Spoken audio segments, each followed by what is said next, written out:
आखिर कौन कर रहा है बिहार में स्लीपर सेल को एक्टिव?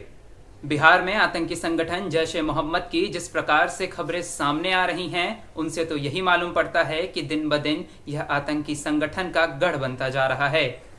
आतंकी संगठन बिहार में अपने पैर पसारते जा रहा है। बांका, अररिया और दरभंगा के धमाके के बाद इसी साल फरवरी में हिदायतुल्लाह मलिक के बिहार कनेक्शन का सामने आना तथा बंगाल से लगी सीमाओं पर अशांति कहीं ना कहीं इसी ओर इशारा करती है। नमस्कार, मैं हूं श्री आर्या। बेजोड़ बिहार में आपका स्वागत है। बिहार में शुरू से ही आतंकी घटना होती आई है। कई जांच रिपोर्ट में भी ऐसा पाया गया है कि आतंकी घटना को अंजाम देने के बाद बिहार के रास्ते ही नेपाल या बांग्लादेश निकल जाते हैं। खुफिया एजेंसियों की सूत्रों की माने तो आतंकियों द्वारा बिहार को हमेशा से ही एक माध्यम के तौर पर इस्तेमाल किया गया है, लेकिन अब आतंकी संगठन बिहार में अपनी जड़ें मजबूत करते जा रहे हैं। दरअसल हमारा मकसद आपको डराना बिल्कुल भी नहीं है, लेकिन हम आपको यह बतला रहे हैं कि वक्त रहते सचेत होना कितना जरूरी हो गया है। पिछले एक महीने में बिहार के अलग अलग इलाकों से जिस तरह की खबरें सामने आ रही हैं, उनसे तो एक बड़े साजिश की ही बू आती है।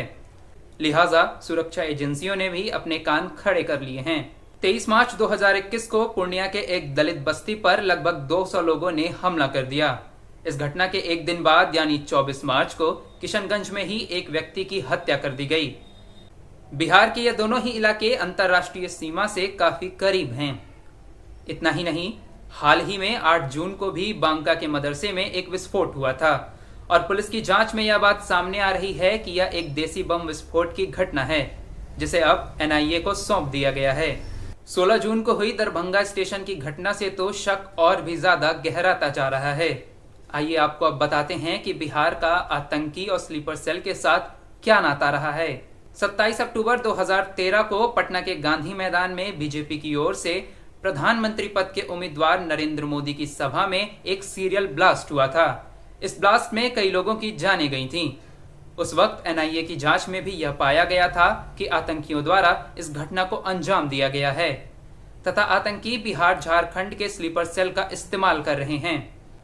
खुफिया एजेंसियों का दावा है कि अब तक किसी भी बड़ी घटना को अंजाम देने में नाकाम रहे आतंकी संगठन लगातार इसी फिराक में लगे हुए हैं। ऐसे में तमाम सवाल भी सामने आते हैं। अब कौन सी ऐसी बड़ी घटना है जिसको अंजाम देने की साजिश हो रही है? क्या आतंकी संगठन घटना को अंजाम देने के लिए बिहार बंगाल बॉर्डर का इस्तेमाल कर रहे हैं? यह संभावना इसलिए भी जताई जा रही है क्योंकि बिहार बंगाल बॉर्डर पर आतंकियों के बेस होने से चिकन नेक को अलग करने में उन्हें सहूलियत होगी। इसके अलावा दलित बहुल क्षेत्र होने के कारण कार्यवाही की संभावना कम रहती है। अभी के लिए इस वीडियो में इतना ही। मुझे दीजिए इजाजत। धन्यवाद। एकदम बेजोड़